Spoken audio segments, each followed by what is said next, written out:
ছাত্রদের ওপর বুলডোজার চালিয়েছে, এতগুলো খুন গুণ হত্যা করেছে এবং তার হাতে বাংলাদেশে 2009 সালে পিলখানা হত্যাকাণ্ড থেকে শুরু করে 2013-তে হেফাজতে শাপলা চত্বরে গণহত্যা সংঘটিত হয়েছে এবং 2024 সালে এসে আমরা দেখেছি যে স্টুডেন্টদের ওপর গণহত্যা চালিয়ে দিল্লি দেশ ছেড়ে পালিয়ে গেছেন।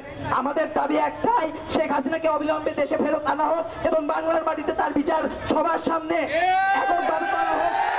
যেই শাসক, যেই রাজনৈতিক দল নির্বিচারে ছাত্র সমাজের উপরে এবং দেশের সাধারণ নাগরিকের উপরে নির্যাতন এবং গুলিবর্ষণ করার পারমিশন দেয়, আমরা সেই শাসককে, সেই রাজনৈতিক দলকে আমরা মানি না।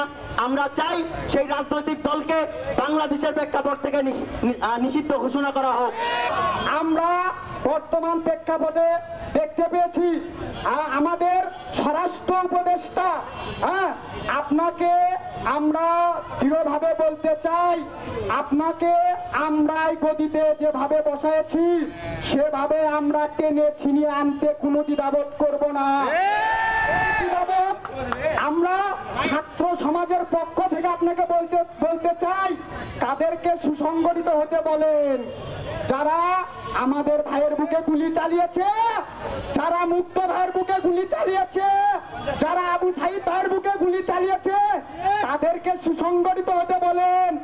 জলদি যত তাড়াতাড়ি সম্ভব আপনার এই বক্তব্যের ব্যাখ্যা প্রদান করবেন, না হলে আপনার এই বক্তব্য প্রত্যাহার করে নেবেন।